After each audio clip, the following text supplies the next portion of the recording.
Oui. J'espère que ça n'a pas été un peu compliqué pour vous avec la pluie ce matin. Non, ça n'a pas été compliqué. Voilà, on est là pour donner du plaisir aux téléspectateurs. Alors, on va commencer par l'Observateur. On va commencer par l'Observateur, le ventre de l'Observateur où le journal entre un peu dans la tête de Macky pour nous parler de ces plans secrets qu'il a pour le réaménagement, j'y arrive, hein, de la corniche de Dakar. Ces temps-ci, c'est souvent compliqué avec les termes de l'Obs. La Cour suprême, le Conseil constitutionnel déménagé dans un nouveau quartier judiciaire. La prison de Rebeuss démolie et remplacée par des tours. Le journal nous annonce que le promoteur de lutte, Pape Thialis Faye, arrêté puis mis en liberté provisoire. Et puis ce drame aux États-Unis, fin tragique d'une famille de 5 Sénégalais emportés par les flammes à Denver. La police privilégie la piste criminelle. Toujours ce drame aux États-Unis, dans les Échos, Djibril Diallo, sa femme, leur fille, sa sœur et son neveu périssent dans un incendie. Leur maison qui se trouve à Denver a été ravagée par les flammes. La police a découvert des indices d'un incendie criminel. Et puis l'enquête sur le saccage des locaux du quotidien Les Échos bouclés, les agresseurs face au procureur aujourd'hui. Lutte contre la Covid-19, enquête nous dit que Macky brandit le bâton pour le contrôle de l'accès aux plages et des rassemblements publics. Macky Sall sollicite la police, la gendarmerie et l'armée. Ici c'est le bâton et là c'est la cravache. Dans l'As, Macky brandit la cravache. Baisse du loyer, l'urbaniste Abdou Karim Sakho expose les failles et décline des solutions qui devraient faire plaisir à Maud Fall.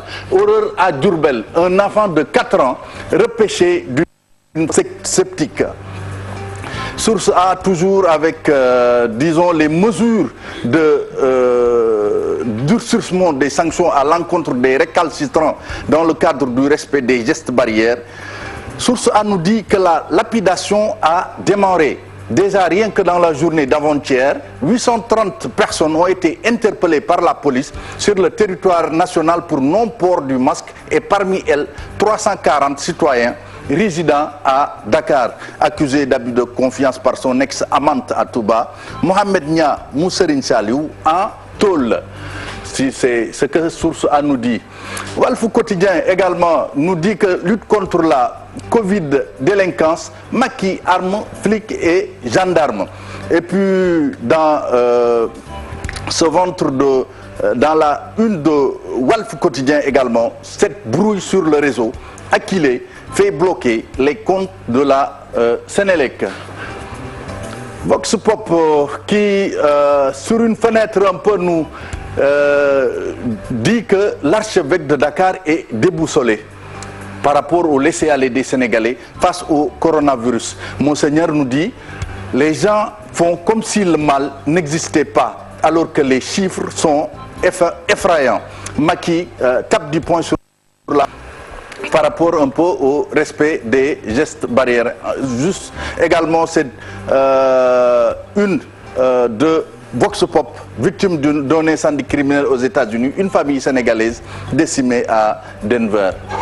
Le Témoin qui revient sur la maladie, la pandémie du coronavirus pour parler des VIP qui auraient une peur de la stigmatisation par crainte de voir leur nom associé à une maladie honteuse dans les médias. La plupart d'entre eux recourent à l'automédication et arrivent à l'hôpital trop tard. Sud Quotidien nous parle des locales 2021 et nous dit que le report se précise.